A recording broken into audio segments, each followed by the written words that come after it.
अल्लाह ताला ने हमको बहुत बड़ी नेमत दी है जो ईमान की नेमत है कि हमने कलमा पढ़ा है ला इलाहा इल्लल्लाह मुहम्मदुर रसूलुल्लाह सल्लल्लाहु अलैहि वसल्लम। मतलब क्या है कि हम अल्लाह के सिवा किसी की इबादत नहीं करते, हम एक सिर्फ़ अल्लाह को मानने वाले हैं। ये एक बहुत बड़ी दौलत है हमारे पास में, ईमान जिसको कहता है, यकीन, अल्लाह पर यकीन, अल्लाह की किताबों पर यकीन, रसूलों पर यकीन, फ़रिश्तों पर यकीन, है ना। मानते हैं ना फ़रिश्तों को, मुझे फ़रिश्ते हैं अल्लाह के, है ना। फिर अल्लाह की किताबें हैं, रसूलें हैं, अच्छी बुरी तकदीर कि जो अच्छा बुरा होता है किसकी तरफ से है, अल्लाह की तरफ से है। मरने पर, मरने के बाद दोबारा उठाए जाने पर, ये हमारा यकीन है मेरे भाई। ये बहुत बड़ी दौलत है कि मेरे भाई हम सबको मौत आनी है। फिर उसके बाद में जनाजा पढ़ के जो हमारे रिश्तेदार वे हमारा जनाजा पढ़ेंगे और कब्र में चले जाएंगे। हम सब का हाल यही है। उसके बाद में एक दुनिया है मरने के बाद जिसको कहते हैं आखिरत, जो असल हकीकत है, जो असल है। जिस तरह माँ के पेट के अंदर बच्चा माँ के पेट के अंदर होता है, वो माँ के पेट के अंदर ही अपनी कायनात, अपनी दुनिया समझ रहा है। लेकिन जब वो माँ के पेट से 9 महीने के बाद बाहर आता है तो उसको एक नई दुनिया दिखती है ना, कि कितना बड़ा जहान है ना, दुनिया कितनी बड़ी है, इसमें कितने ही देश है, 200-250 के करीब देश है इस दुनिया के अंदर। फिर इसका रकबा, इसके ना लंबाई चौड़ाई कितनी बड़ी देख के वो अब क्या समझ रहा है कि यही सब कुछ है। इंसान क्या समझ रहा है कि यही सब कुछ है। दुनिया के पीछे लगकर वो दुनिया में ही मस्त हो जाता है। उसका मकसद क्या बन जाता है कि अच्छी गाड़ी हो, पैसा हो, दौलत हो, इज़्ज़त हो। उसका मकसद बन जाता है इंसान का जब वो इसको ही सब कुछ देखता है। तो मेरे भाई, इज़्ज़त वाला तो फ़िरौन चला गया, पैसे वाला फ़िरौन था, बादशाह फ़िरौन ने की, नमरूद ने बादशाह की। यूँ फरमाया कि नमरूद के पास इतना पैसा था, बहुत ज़्यादा, कि हम उसको गिन नहीं सकते, इतना पैसा था। अब हदीस रिवायतों के अंदर आता है, अब इस चीज़ से अंदाज़ा लगाओ कि 70 ऊँट है, 70 ऊँट पर सलीम, वो देखिए वो इस तरह घोड़ियाँ दे वो पालेंगे नहीं, तो चोड़ियाँ जी पालेंगे,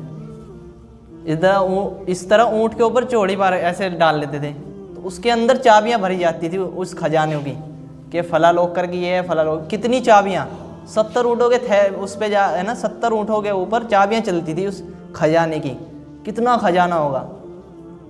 और अल्लाह ने ज़कात कहा कि ज़कात निकाली नहीं, कि कम हो जाएगा।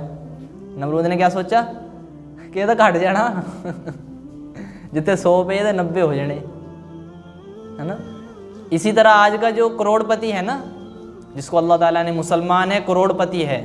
अब मिसाल के तौर पर उसकी 100 करोड़ की उसके पास में प्रॉपर्टी है। अब उसको कहो ज़कात निकालो तो कितने करोड़ ज़कात निकलेगी? 2.5 करोड़। तो वो सोचेगा ना कि 2.5 करोड़ में तो मैं लैंड जो भी वो ऑडी वगैरह कार आती है 1 करोड़ की, वो ले लूँगा मैं, तो सोचेगा ना।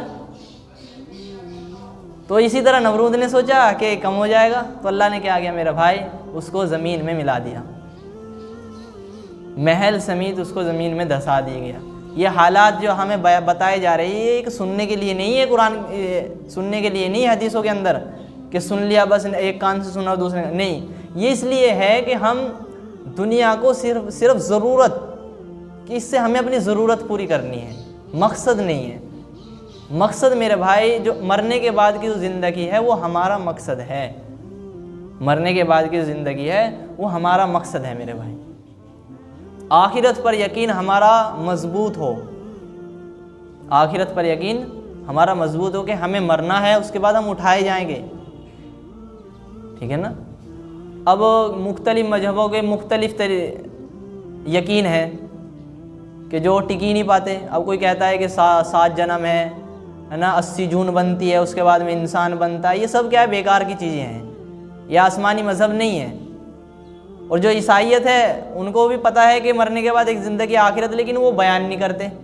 सिर्फ एक इस्लाम ही है जो बयान करता है, अच्छे तरीके से बयान करता है कि मरने के बाद एक ज़िंदगी है। मोहम्मद सल्लल्लाहु अलैहि वसल्लम के पास में एक हड्डी लाई गई, बिल्कुल पुरानी हड्डी, और उसका ऐसे उसने कोई शख्स था, उसने ऐसे उसका सुरमा बना दिया, यानी बारीक कर दिया उसको, बिल्कुल ऐसे उड़ा दिया।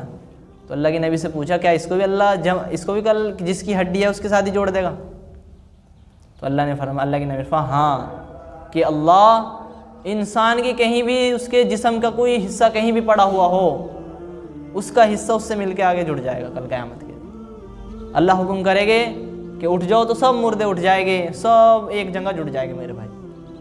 तो ये मरने के बाद की ज़िंदगी है जो हमें अल्लाह ताला बता रहे हैं मेरे भाई।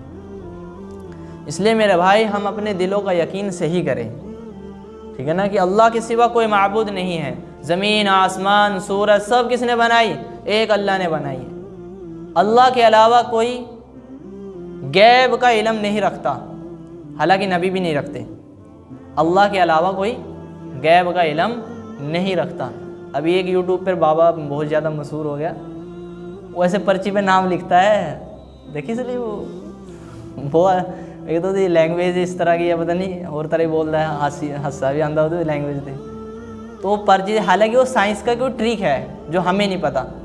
मिसाल के तौर पे अब एक चीज़ है कि जो आपको मुझे पता है, अब पुराने ज़माने के पास ये फ़ोन लेके चले जाओ, पुराने कोई 20 साल पुराना कोई आदमी हो, उन्होंने आप फ़ोन दिखाओ, होते अमेरिका बंदा बैठा तो वीडियो कॉल के दो, जादू समझूंगा, समझा जादू, लेकिन साढ़े लिए जादू है ही नहीं, लॉजिक है। इसी तरह जो समझ ले तो लॉजिक, ना समझे तो मैजिक। तो वो ऐसे ही जैसे लोगों के हालात सुनता है कि तुम्हारे घर में चोरी हुई है फलाना, वो बहुत करोड़ों, यानी उसके बाद में 5-6 लाख आदमी उसके पंडाल में बैठे हुए हैं, ऐसा फ्रॉडबाजी कर रहा है, पता नहीं क्या कर रहा है, अल्लाह वालों क्या उसकी हकीकत है। तो गैब का इल्म अल्लाह के अलावा किसी के पास नहीं है। किसके पास है? ये हमारा यकीन हो कि हमारी बिगड़ी बनाने वाला एक अल्लाह है, हमारी बिगड़ी हुई को सुधारने वाला अल्लाह है, ठीक है मेरे भाई, ये हमारा यकीन बन जाए। हालात आ रहे हैं किसकी तरफ से? अल्लाह की तरफ से। पता नहीं कौन सा गुनाह किया होगा हमने जिसकी वजह से हम पर हालात आ गए, उसके लिए इस्तग़फ़ार करें। नबियों पर हालात आए मेरे भाई, अय्यूब अलैहिस्सलाम नबी थे, 80 साल बीमार रहे, फिर शहद मिल गई, अच्छे हो गए, फिर तो हालात आए उन पर भी, इल्ज़ाम भी लगे, नेक लोगों पर इल्ज़ाम भी लगे। हज़रत आयशा रज़ी अल्लाह अन्हा, अल्लाह के नबी की बीवी, इल्ज़ाम लग गया ना उन पे भी कि फ़लाने शख्स के साथ आई, फ़लाने साहबी के साथ आई, तो दिमाग में गलत बिठा ले कि इसके साथ, यानी कि अपने माइंड को गंदा किया लोगों ने। तो अल्लाह ने कुरान के अंदर उनकी बारात का ऐलान कर दिया कि ऐसा नहीं है। शॉर्टकट में बता रहा हूँ मैं आपको। तो मेरे भाई ये हालात भी आएंगे, मुसीबत भी आएगी मेरे भाई, ये हमारे गुनाहों की सबब से आते हैं मेरे भाई, ठीक है ना। कौम लूत, कौम समूद, कौम नू, इन पर कुरान में वाक़े सुने होंगे ना आपने उलमा से। तो इस सब पर आज़ाब इसलिए आए, गुनाह की वजह से। और जो मेरे भाई हमारे दिलों का यकीन है, ईमान है हमारे दिलों में, इसकी जो अल्लाह ताला हमें रज़ा, इसकी जो कीमत है ना, इस ईमान की कीमत, दुनिया में इस ईमान की कीमत नहीं है। दुनिया के अंदर जो हमारे दिलों में ईमान है कि हम अल्लाह को मानते हैं, अल्लाह के सिवा किसी को नहीं मानते, ये ईमान हमारा है, किताबों पर, रसूलों पर, है ना, नबियों पर, ये हमारा ईमान है। इसकी कीमत मेरे भाई दुनिया में नहीं है। इसकी कीमत क्या है? मरने के बाद आखिरत में है। इसकी कीमत क्या है? कि अल्लाह का राजी होना। इसकी कीमत क्या है? जन्नत का मिल जाना। ये फरमाया कि अल्लाह ताला फरमाते कि हमने तुम्हारे माल, तुम्हारी जान जन्नत के बदले में ख़रीद लिए हैं। हमारा माल, हमारी जान किसके बदले खरीद लिए मेरे भाई? जन्नत के बदले में खरीद लिए। और आज का जो मुसलमान है, इस ईमान की वैल्यू को भुला चुका है। आज का मुसलमान इस ईमान की वैल्यू को मेरे भाई भुला चुका है। एक दुनिया के अंदर मशहूर होने के लिए अपने ईमान को दाएं पर लगा रहे हैं, अपने ईमान को दांव पे लगा रहे हैं। जिसकी दौलत दुनिया के अंदर, जिसकी कीमत दुनिया के अंदर है कोई अदा नहीं कर सकता, उस ईमान की कीमत उसको, उस ईमान को दांव पे लगा रहे हैं। एक छोटी सी वीडियो बनाने के लिए लड़की, मुसलमान की लड़की अपने आप को बेहया बना रही है ना, इंस्टाग्राम पे, ट्विटर पे, फेसबुक पे ऐसे मोबाइल कर बाल खिलार कर, है ना। किसके लिए कर रही है वो? कि मैं मशहूर हो जाऊँ, मेरे व्यूवर्स इतने हो जाए, मेरे लाइक इतने मिल जा, पैसा आएगा बाद में, है ना। तो इसके लिए क्या कर दिया उसने? अपने ईमान को ही बेच डाला, अपने ईमान को ही क्या कर दिया? दांव पे लगा रखा आज के मुसलमान ने। तो मेरे भाई ये ईमान हमारे जो है ना, ये बहुत बड़ी दौलत है, हम इसको समझे, हमारा यकीन सही हो मेरे भाई। आज बेहयाई इतनी फैल रही है मुआशरे के अंदर, बहुत ज़्यादा। बेटी को बाप से हया नहीं है, बेटी को बाप से हया नहीं है। बाप 5 वक्त का नमाजी भी मिल जाएगा, तहज्जुद भी पढ़ता होगा, माशाल्लाह दाढ़ी भी होगी, टोपी भी होगी, लेकिन बेटी को देखेगा पैंट पैर कर बाप के आगे बैठी हुई है। ये हालात है आज के मुसलमानों के। शर्म गई तेल लेने, शर्म गई ख़त्म शर्म व हया। अल्लाह के नबी ने फरमाया जिसके अंदर शर्म नहीं है वो चाहे जो मर्जी करे, जिसके अंदर शर्म नहीं है वो जो मर्जी करे। एक सहाबी किसी सहाबी को हया का यानी शर्म की तालीम दे रहे थे, हया की तालीम दे रहे थे। तो अल्लाह के नबी ने फरमाया कि तुम इनको हया की तालीम क्यों दे रहे हो? हया तो इंसान की फितरत के अंदर है, हया तो इंसान की नेचर के अंदर है। हया क्या है? इंसान की नेचर के अंदर है। इसकी मिसाल किस तरह है कि घास खाना बकरी के नेचर के अंदर है। अरे घास खाना बकरी की नेचर है, गोश्त थोड़ी ना खाएगी बकरी। इंसान की नेचर क्या है कि रोटी को गंदुम, अब जानवर को आप ऐसे ही दाना डाल दो, मुर्गे को तो ऐसे ही खा जाएगा वो, लेकिन इंसान की नेचर क्या है कि उसको पकाकर, उसका आटा बनाकर उसको पकाकर खाता है, ये नेचर है। इसी तरह हया तो इंसान की नेचर है मेरे भाई, जो आज इंसान भुला चुका है।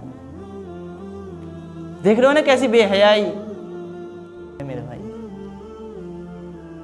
किसी मुआशरे के अंदर फसाद बर्बाद करने के लिए, किसी मुआशरे को बर्बाद करने के लिए 3 चीज़ें कर लो। कौन कह रहा है? अंग्रेज़, जो हमारा दुश्मन है। क्या कर रहा है?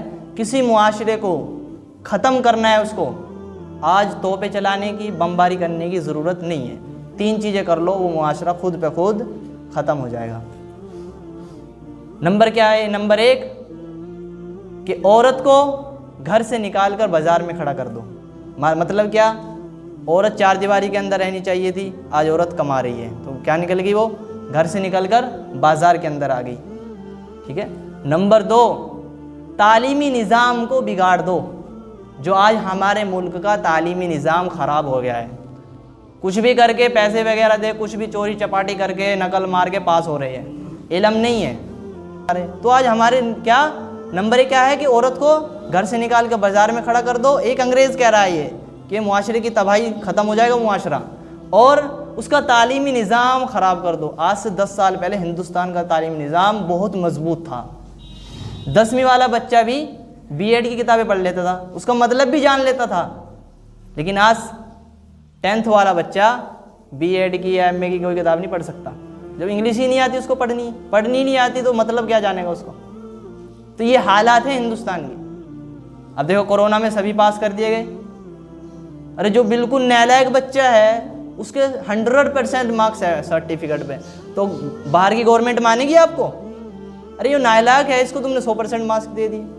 तो ये क्या है? तालीमी निज़ाम हमारे देश का ख़राब हो चुका है और औरत बेहया हो चुकी है। नंबर 3, उलमा की इज़्ज़त इनके दिलों से निकाल दो। उलमा की इज़्ज़त इनके दिलों से निकाल दो। आज जो हमारे दिलों में मेरे भाई उलमा की इज़्ज़त नहीं है। हमारे जो बड़े अकाबिर हैं, उन्होंने कुर्बानियाँ दी इस देश के लिए, तो आज हमारे दिलों में उनकी कुर्बानियाँ का असर नहीं है मेरे भाई। जो आज उलमा ना होते, मदरसे ना होते, जो उलमा ना होते, मदरसे ना होते, तबलीगी जमात ना होती, तबलीग ना होती हिंदुस्तान के अंदर, तो आज अब तक ये हिंदुस्तान से मुसलमान ख़त्म हो चुका होता। ये किसकी बरकत है? ये हमारे उलमा की बरकत है, ये हमारे मदारिस की बरकत है मेरे भाई। जो जगह जगह मदारिस खड़े हो गए बड़े बड़े, तो मेरे भाई हमें अपने उलमा से जुड़ना होगा। जो हमारे बड़े उलमा हैं उनसे हमें दीन सीखना होगा मेरे भाई, उनसे हमें दीन सीखना होगा। जो हम मेरे भाई उलमा से नहीं जुड़ेंगे तो मेरे भाई हम बेहयाई के शिकार हो जाएंगे। हमारे अंदर बड़ों की इज़्ज़त, उलमा की इज़्ज़त नहीं रहेगी। एक देश में गए एक आलिम, वहाँ पे देखा 3-4 दिन रहे हुए आलिम, तो उन्होंने देखा कि एक भी 98% मुस्लिम देश है वो, और एक भी सुन्नत रसूल उनके चेहरों पे नहीं थी। एक आदमी के भी, 1-2 आदमी के भी सुन्नत रसूल यानी कि दाढ़ी नहीं थी। 98% कोई औरत पूरे पर्दे में नहीं, हालांकि 98% वहाँ पूरे मुसलमान हैं, पूरे मुस्लिम। तो मुसलमान होने के बावजूद क्या है? बेदीन है। क्यों? वहाँ पूछा गया कि ये ऐसा मुआशरा क्यों है, तो बताया गया कि यहाँ उलमा नहीं है, यहाँ मौलवी नहीं है, यहाँ मुफ्ती नहीं है उस देश के अंदर। तो ये तालीमी निज़ाम वहाँ पे क्या है? इसलिए वहाँ पे मुसलमान होने के बावजूद दीन नहीं है मेरे भाई। इसलिए मेरे भाई अपने उलमा की कदर करें, अपने मदारिस को। हम जो ताउन करते हैं ना मदारिस के अंदर, ये हम किस मदरसे के ऊपर एहसान नहीं कर रहे, अल्लाह का हम पर एहसान है कि हमसे ताउन लिया जा रहा है, हमारी नस्लें महफूज है। आज जाके देख लो देवबंद के अंदर कितना बड़ी यूनिवर्सिटी बन चुकी है, मदरसा। ये उसकी कुर्बानी है जो आज मैं टोपी लगाकर ऐसे मुआशरे के अंदर बैठा हुआ हूँ। ये उन बड़ों की कुर्बानी है मेरे भाई। आज हम में से कोई टोपी लगाने वाला ना होता, और हमने उनकी कुर्बानियों को ख़त्म कर दिया मेरे भाई। उनकी कुर्बानियों क्या कर दिया? ख़त्म कर दिया मेरे भाई। इसलिए मेरे भाई हम बड़ों की अपनी कुर्बानियों को याद करें, और हम मेरे भाई पूरे यानी कि दीन पर चलने की कोशिश करें। अल्लाह से दुआएं मांगे ताकि हम पूरे दीन पर चल सकें। करोगे मेरे भाई? अल्लाह ताला हम सबको कहने सुनने से ज़्यादा अमल की तौफीक अता फरमाए। सुभान अल्लाह।